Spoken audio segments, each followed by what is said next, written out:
Curtis here with Everyday HDR and HDRinsider.com, and today I've got your second bonus content material for the artist's eye, the intro to the artistry. So you might be saying, Blake, well, what's this whole push that you're doing right now with being an artist? I thought you were a photographer, and you do a lot of photography stuff. Well, the thing is that being or having an artist background has made me a better photographer, and there's three very prominent ways that my art background has actually helped me in my photography. And what you'll find is that as you become a better artist, you become a better photographer, and as you become a better photographer, you become a better artist. See how these terms, they're both reciprocal. They work together. Because artist is your main category, your subcategory is photographer. You might have a guy that's main category artist, subcategory painter. So you see how this works? Now, artist is just a blanket term for somebody that is working creatively. So don't think about it any farther than that. So here are three of the very prominent ways that my artist background, my trained artist, my fine art background has made me a better photographer, and what I brought from my fine art background into my photography as I've grown as an artist. And those three things are, number one, artistic vision, number two, experimentation, and number three, viewer psychology. Okay, so these three things were very well practiced as an artist when I was growing up in college in my art degree. So artistic vision, number one. Well, what is artistic vision? Artistic vision is nothing more than being able to see something creatively, or I'll say even more creatively than maybe somebody else who doesn't think that way. So in my drawing class, we had to draw this one building. It was called Old College. And Old College is one of the best buildings to draw because it was so prominent. It was a very, very prominent structure at the University of Delaware. So we'd go out there, we'd spend 3 hours drawing Old College. Now, some people would just plop their drawing table down, their little portable drawing table, they'd get out their pens and pencils and just start drawing Old College. Other people, you'd see them tediously walking around, trying to get the very best vantage point of Old College. Those are the individuals that had maybe a little bit more artistic vision. They showed up on the scene, and they knew, okay, if I start this with a bad composition, meaning if I start this in an area where I sit down and it doesn't look good, then my final product isn't going to look good. Take that artistic vision mentality and bring that into your photography. You show up on a scene. You look at the scene, you assess the scene, and as you're about to photograph it, you just start snapping happy. Well, maybe if you take the time to walk around that scene and think about it more from an artistic vision standpoint, that, okay, if I don't get my composition right now, if I don't get this part right, then in the end, it's not going to work out. So it's an if-then statement. If I do this now, then this will be better in the future. That's the artistic vision, to be able to think that far ahead so that when you show up on the scene, you know how to set up your composition. So trained artists, they show up on the scene to draw or paint something. That's going to take them 3 or 4 hours to do one piece. But you as a photographer, you can just show up, shoot it, and walk away. Or you can take the artistic approach as a photographer artist, where you walk up there, you assess the scene, you take a shot, and you go away. Good example of this. I'm at a workshop recently, teaching a workshop.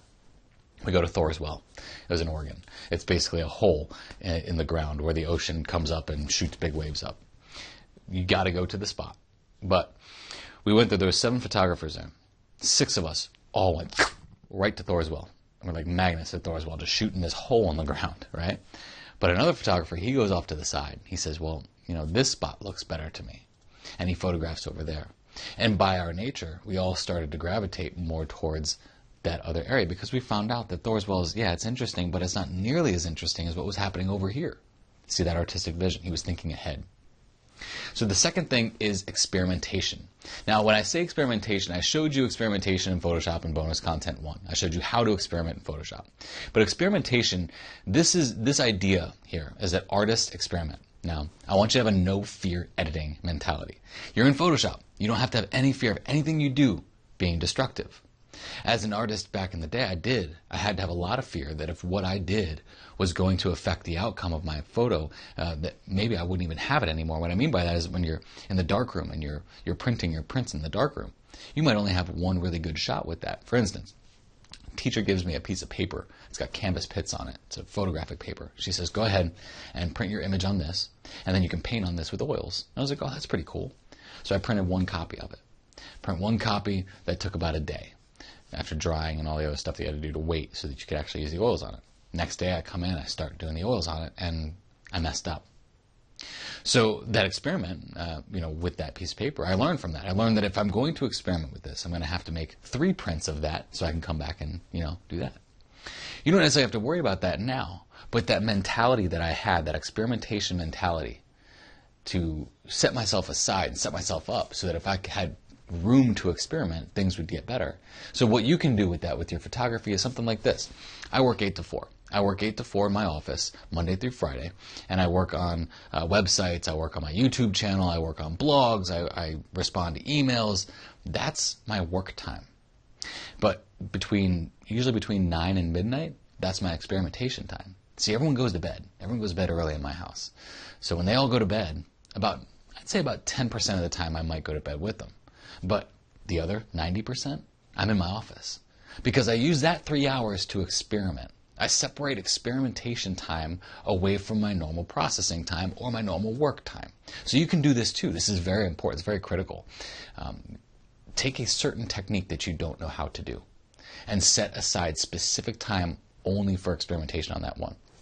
For instance, I knew nothing about blend diff at the beginning of the year. Nothing. Blend diff is a thing in Photoshop that I've actually really begun to use in almost all of my editing that I do. So blend diff. I didn't know what it was. It intimidated the hell out of me, I'll tell you that straight up. But I decided, I said, okay, I'm going to take an hour each day for 2 weeks to work on blend diff. And what I came out of that with was more knowledge in Photoshop than I could ever imagine, because I took the time to experiment. I separated experimentation time from work time. Do the same in your habits as a photographer. And the third thing is viewer psychology. Now, this one is critical. In college, we had critique sessions where we would put our work up on the wall. Every one of us put our work up on the wall. And then we'd have to talk about each other's work. So here we are sitting around like a round table discussion, looking at each other's work. And this one critique session we had was 6 hours long. And there was only maybe 10 printmakers in that room. So 10 printmakers, 6 hours. Imagine the amount of time that gets allotted to each individual. Quite a bit. So we're all sitting there. At first I wanted to rip my eyeballs out and give them to somebody else and say, please, you look at this with my eyes, because I don't want to sit here and talk about this stuff. But I changed my mentality on that.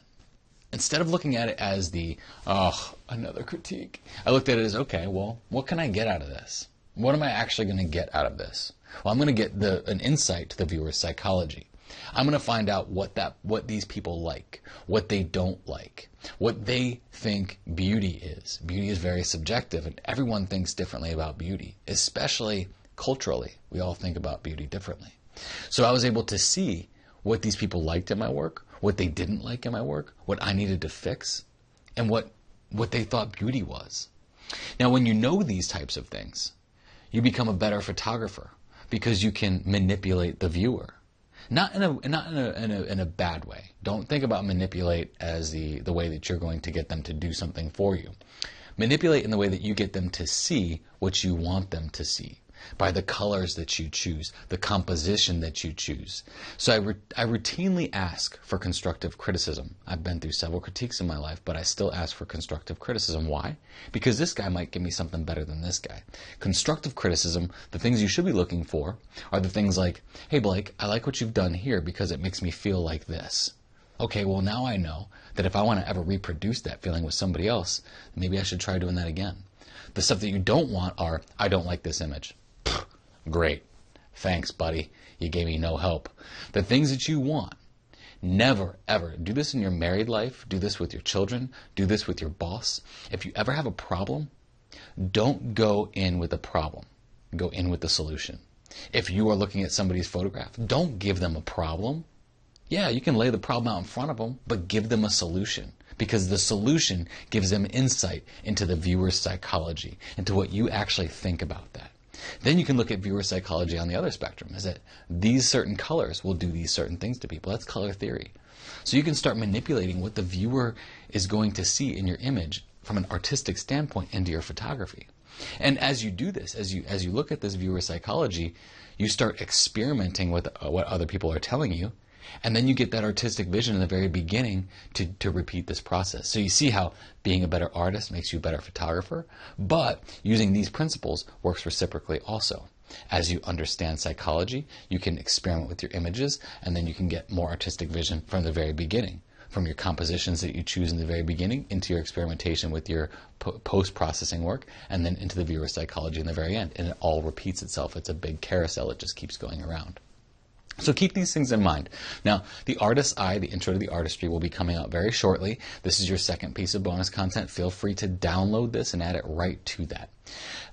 I just want to reiterate these things. Number one, artistic vision, how we look at our image or our our complete photo while we're on the scene. Number two, how we experiment. We use that experimentation time, that very separate experimentation time, with a no-fear editing mentality that no matter what we do in Photoshop, it's not going to destroy anything. Go in it with no fear and set aside specific time for experimentation, okay? And then viewer psychology, getting that input and that feedback from other people so that you can in turn make better photographs from that artistic standpoint of what do people like, what do they dislike, what do they think beauty is, and how can I use certain colors and compositions to manipulate feelings and mood and evoke the communication that I want to get across. That's what this is all about. This is a communication process. If you're not worried about what your viewer is thinking, then maybe you're not so much worried about your photography as an art form. You know, you have to keep that stuff in mind, that this is going to affect somebody else. All right? So if you like this, comment on it, share it, spread the word. I'm sure you have somebody that might be struggling with their artistic vision and their art form. Send it along to them and give them some boost of creativity, if you will. Thanks again for watching.